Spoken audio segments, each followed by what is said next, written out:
कल नवीन जिंदल जी ने एक ट्वीट किया कि अब नरेंद्र मोदी जी की अगुवाई में कुरुक्षेत्र की नई नींव रखेंगे, नया विकास करेंगे। 10 साल से इनके सांसद थे, वो घास खोद रहे थे। 10 साल से इनकी सरकार है। मैं बताता हूं 10 साल में इन्होंने क्या विकास किया। पूरे 10 साल में इनकी पार्टी के एक भी सांसद ने कोई काम नहीं किया। नवीन जी खुद गायब रहे और उससे पहले भी इन्होंने कोई काम नहीं किया। कुरुक्षेत्र जिले के अंदर एक भी नया लड़कों का कॉलेज नया ना बना, ना पुराना बना। आज तक कोई कॉलेज नहीं बना। हॉस्पिटल की हालत बहुत खराब है। कैथल के अंदर 10 साल में एक भी नया प्रोजेक्ट ये नहीं लेके आए, एक भी। जब से बीजेपी की सरकार है ये कहेंगे ये नई चीज आ गई, एक भी गिनवा दें। इनकी छूट है। कोई नया स्टेडियम लाए हो, कोई नया कॉलेज लाए हो, कोई नया हॉस्पिटल लाए हो, कोई नया पॉलिटेक्निक लाए हो, कुछ भी लाए हो, बच्चों के लिए लाए हो, महिलाओं के लाए हो, बुजुर्गों के लिए लाए हो, कुछ नहीं लेके आए। एक भी प्रोजेक्ट। केवल और केवल जो कागजों में बना वो भ्रष्टाचार के अड्डे चढ़ गया। 6 साल पहले इन्होंने सिटी स्क्वायर बनाने की घोषणा की थी। ये कैथल का ड्रीम प्रोजेक्ट कहा जाता था। 54 करोड़ की लागत से तैयार होना था ये।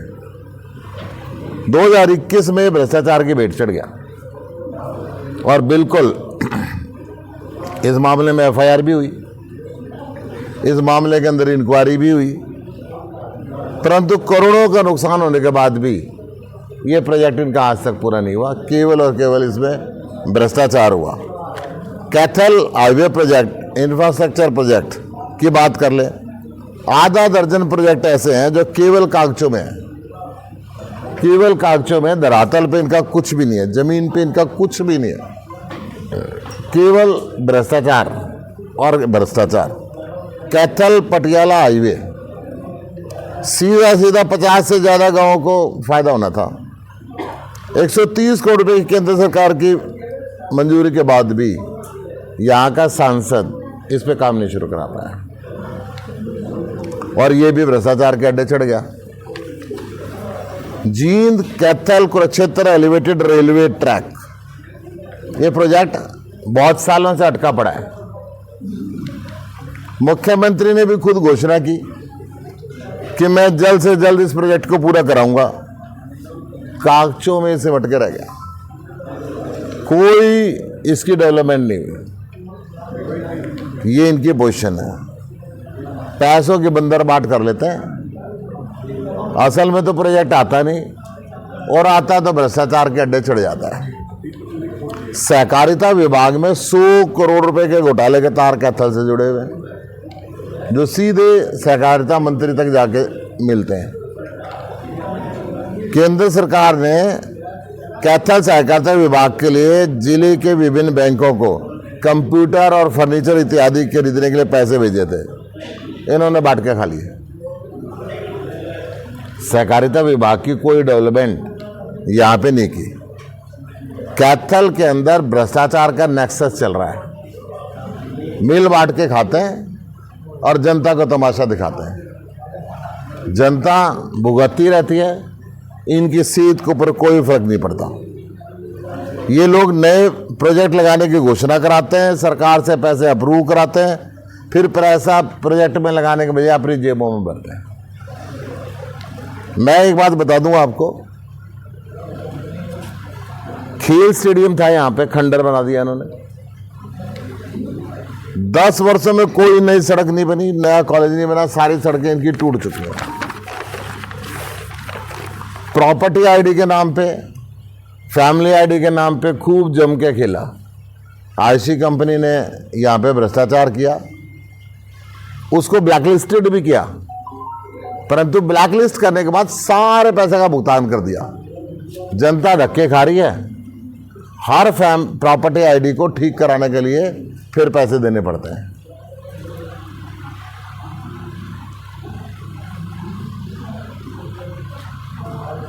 आज जिंदल साहब कह रहे हैं कि कुरुक्षेत्र को विकसित करेंगे।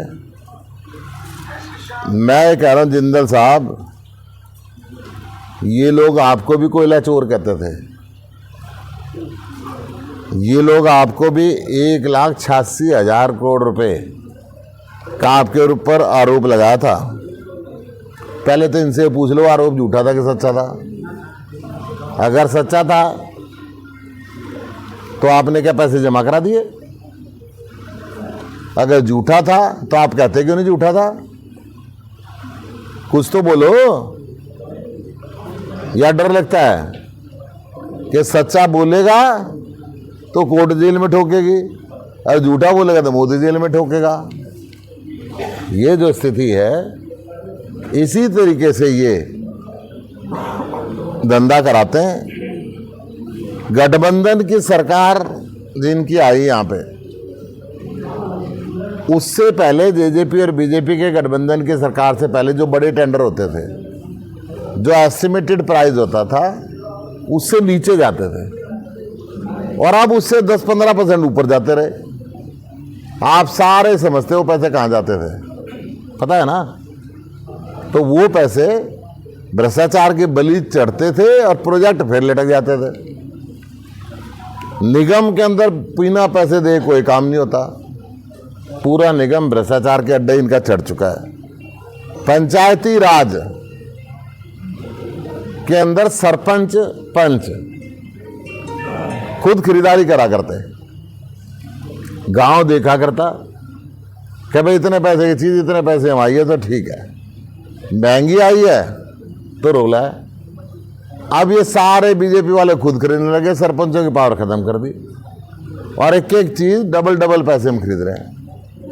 गांव के लोग देखते भी हैं ये जुल्म हो रहा है और यही कारण है कि आज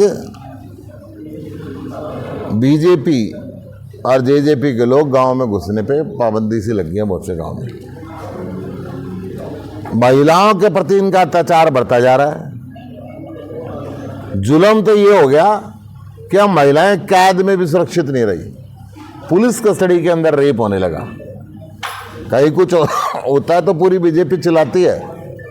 मैं पूछ रहा हूं, अब इनका ह्यूमन राइट कमीशन कहां गया? अब इनका वुमेन कमीशन कहां गया?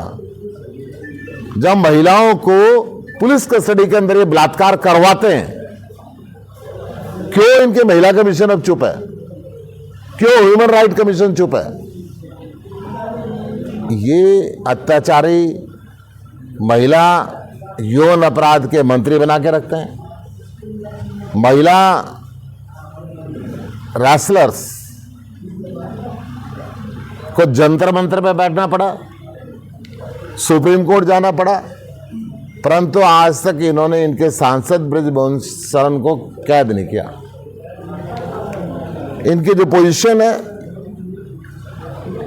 गुड़गांव के अंदर कल भी डबल मर्डर हुआ, हर रोज हरियाणा के अंदर मर्डर हो रहे हैं, गोलियां चल रही हैं, फिरौती मांगी जा रही है। कौशल निगम के तहत इजराइल में इन्होंने बच्चे भेज दिए और वहां युद्ध शुरू हो गया, मौत के मुंह के अंदर धकेल दिए। उन बच्चों की सुरक्षा का जिम्मेदारी जब खट्टर साहब भेज रहे थे तब भी हम ये कह रहे थे कि यहां पे 2 लाख पद सरकारी खाली है, उनको भरो, बच्चों को वहां पे नौकरी दो। यहां तो नौकरी नहीं दी, पढ़े लिखे बच्चों को मजदूर बना के इजराइल भेज दिया और अब युद्ध के ग्रास, काल का ग्रास वो बनते जा रहा है। पूरा का पूरा ये जो षड्यंत्र रचा जा रहा है, पूरे के पूरे षड्यंत्र के अंदर अब इनके पास और कोई साधन नहीं बचा। जात के नाम पे, धर्म के नाम पे ये वोट लेना चाहते हैं या वोट काटने के लिए इनके सहभागी, इनकी बी टाइम चौटाला फैमिली के यहां भेजा जा रहा है। और ये तो आपने देख लिया, लीलाराम के घर पे गुपचुप मीटिंग हुई है, ऐसे ही खट्टर से मीटिंग करते हैं और कहते हैं ये बीजेपी विरोधी हैं, परंतु कोई इनकी एक भी बटन दबता है तो बीजेपी के खाते में मिलता है। आज भारतीय जनता पार्टी जो मर्जी षड्यंत्र रच ले, जिस मर्जी को खड़ा कर ले, इनकी और इनके सहयोगियों की जमानत जब्त होनी निश्चित है। मैं गांव गांव घूम रहा हूं, शहर शहर घूम रहा हूं, हर जगह बहुत प्यार जनता का मिल रहा है। जब मैंने इलेक्शन की शुरुआत की थी, मुझे पूरा विश्वास था कि मेरा 5-7-10 किलो वजन घटेगा, परंतु इतना दूध, इतनी मिठाई, इतने लड्डू हर गांव के अंदर मिल रहे हैं कि वजन बढ़ रहा है घटने के बजाय। सवेरे 6 बजे मैं अपनी यात्रा की शुरुआत करता हूं और रात को 12-1 बजे तक इंडोर मीटिंग हमारी चलती रहती है। परंतु जो जनता का प्यार है, कुरुक्षेत्र लोकसभा की 9 विधानसभाओं में, मैं कैथल की बात करूं, पुंडरी की बात करूं, कलायत की बात करूं, गुलाचिका की बात करूं, पेवा की बात करूं, शाहबाद की बात करूं, रादौर की करूं, लाडवा की करूं, थानेसर की करूं, हर जगह आज जनता परिवर्तन चाहती है। जनता इंडिया गठबंधन चाहती है। जनता जाति और धर्म की राजनीति को छोड़ के विकास की राजनीति चाहती है। जनता इस भ्रष्टाचार की राजनीति से तंग आके ईमानदारी राजनीति चाहती है। जनता अब झाड़ू चला के इस पूरे के पूरे भ्रष्टाचार को और भ्रष्टाचारियों का सफाया कर देना चाहती है। और बहुत सी जनता तो चाहती है इस बार झाड़ू से इनके झाड़ा लगा दें और इनके दिमाग को दुरुस्त कर दें। तो मैं आज इस भ्रष्टाचार की तरफ आपका ध्यान आकर्षित कर रहा था कि किस तरीके से सारा कैथल, सारा कुरुक्षेत्र और यमुनानगर और वैसे तो पूरा हरियाणा ही इन्होंने भ्रष्टाचार की बलि चढ़ा दिया। नवीन जिंदल मजदूरों के पैसे देते नहीं हैं और मजदूरी करने की वीडियो चलाते हैं। देखिए, अगर वो 10 साल जमीन पे होते तो उनको पल्लेदारी नहीं करनी पड़ती। अब भी वो हेलीकॉप्टर पे चलते हैं एक जगह से दूसरी जगह पे, जनता के संपर्क में तो है नहीं। मजदूरों से झंडे लगवा लिए, अब मजदूर कोस रहे हैं, परंतु नवीन जिंदल का तो जनसंपर्क नहीं है। उसके जो पीए हैं वो नजदीक नहीं लगने देते किसी को। जनता रोती रहे, मजदूर भी रो रहे हैं।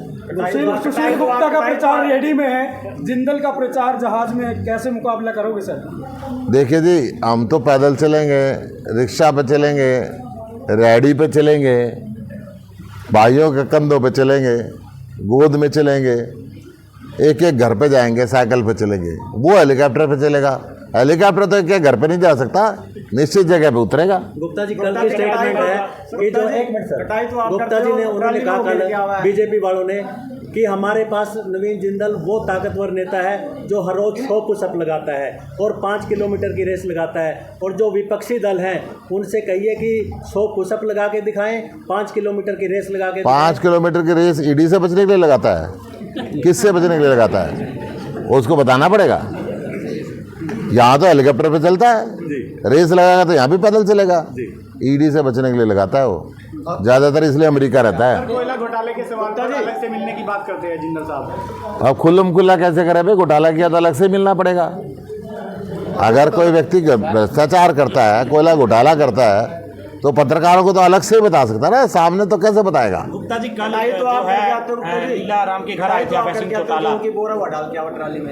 देखो, भाई हमारा तो घर में गंडासा लगा हुआ था, बरोटे काट के लाया करते, साथ निकाटा करते, अपनी सिर पे सारा काम करा। तो वो पुरानी आदत ख़त्म ना हो जाए, क्योंकि मशीनें चल पड़ी।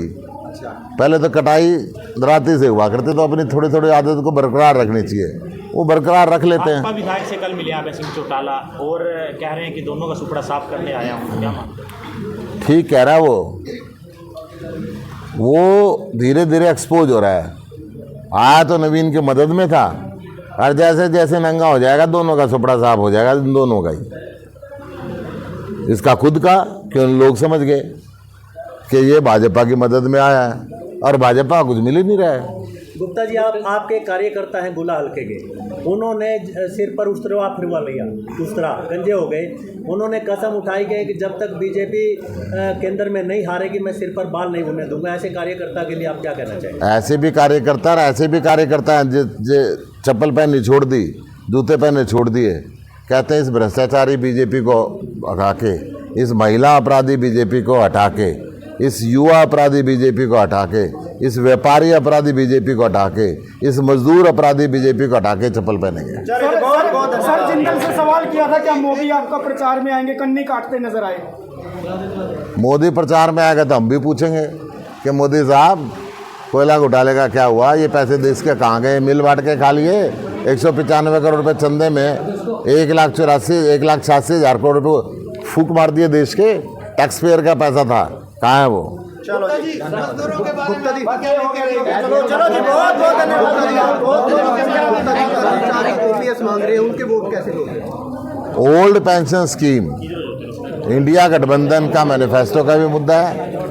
ओल्ड पेंशन स्कीम हमने पंजाब में भी घोषणा कर दी है, हिमाचल के अंदर भी ओल्ड पेंशन स्कीम मिलने लगी है, हरियाणा के अंदर भी हम ओल्ड पेंशन स्कीम देंगे। कुछ ज्वाइनिंग है, अभी इंपॉर्टेंट